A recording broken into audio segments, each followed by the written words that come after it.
Hey guys, Hyranic Gaming here, and this time we're going to be covering the 5 attributes that make up the Elder Scrolls Legends. Now these attributes are Strength, Intelligence, Willpower, Agility, and Endurance. Let's start off with Strength. Now, Strength is symbolized by a red strongarm, and consists largely of orcs, nords, wood elves, redguards, daedra, and other various animals. Now, Strength decks generally focus on dealing damage and breaking enemy runes, as well as equipping weapons. So, when fighting a Strength deck, expect to see plenty of charging creatures like Rampaging Minotaur, equipped base cards like Rihati Battle Mage, and wide damage dealers like Skaven Pyromancer with items, supports, and buffs. Now, you will see these in a lot of different combinations. One very common combination is Strength with Intelligence. Now, that'll make your standard weapon deck.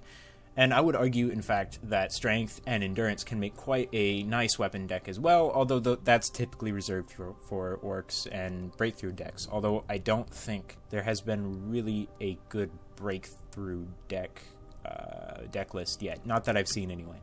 But I have a pretty good Strength and Endurance weapon deck, and we'll go over that in deck building later.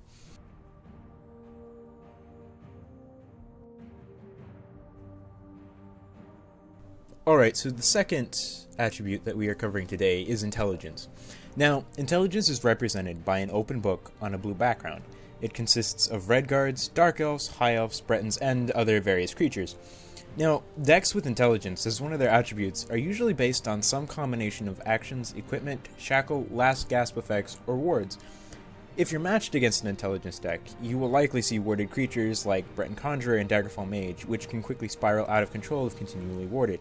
Intelligence also has action cards like Crystal Tower Crafter and Lilandril Hexmage that reward you for playing actions, as well as shackling cards like Shrieking Harpy and Dress Tormentor, and cards like Skilled Blacksmith that benefit from decks with a large number of equipments cards. Now, Intelligence also has quite a lot of removal, such as Firebolts or Lightning Bolt, both that can destroy creatures very quickly.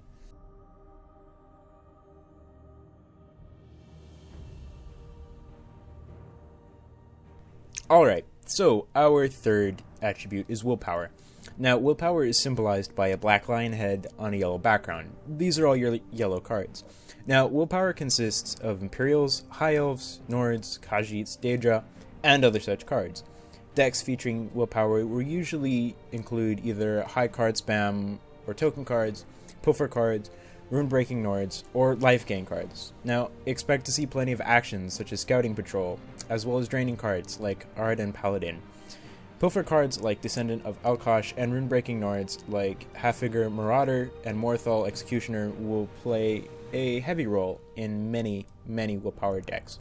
Willpower also hosts a large range of destroy creature cards to quickly eliminate threats from play. Examples of this are the very commonly used Execute and Piercing Javelin. Okay, our fourth attribute today is Agility. Now, Agility, represented with a black arrow in a green background, includes Wood Elves, Dark Elves, Argonians, Khajiits, Spriggans, and other various creatures. Agility decks contain quite a bit of lethal, drain, last gasp effects, pilfer, curses, and cards that will allow you to change lanes. Decks with Agility generally tend to focus on pilfer, life gain, last gasp, or finishing off wounded creatures. When fighting Agility, expect to see pilfer cards such as Daring Cutpurse, finishers such as Finish Off and Leaf Lurker, as well as life gain cards such as Green Touch Brigand and Quinrall Burglar, and last gasp cards such as Deshaun Avenger or Necrom Mastermind.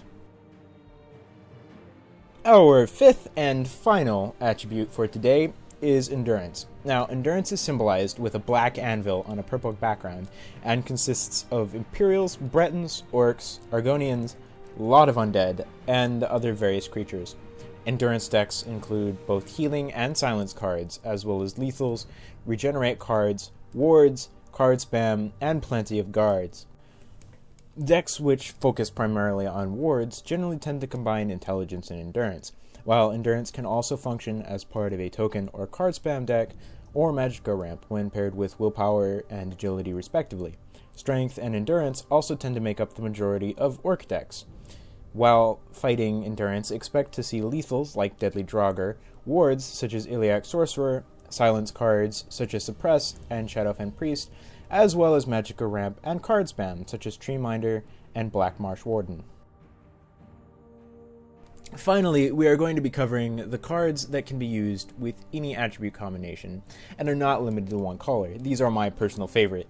The colorless set contains all the Dwemer cards, Reachmen, or Force 1 cards, as well as various animals and mud crabs.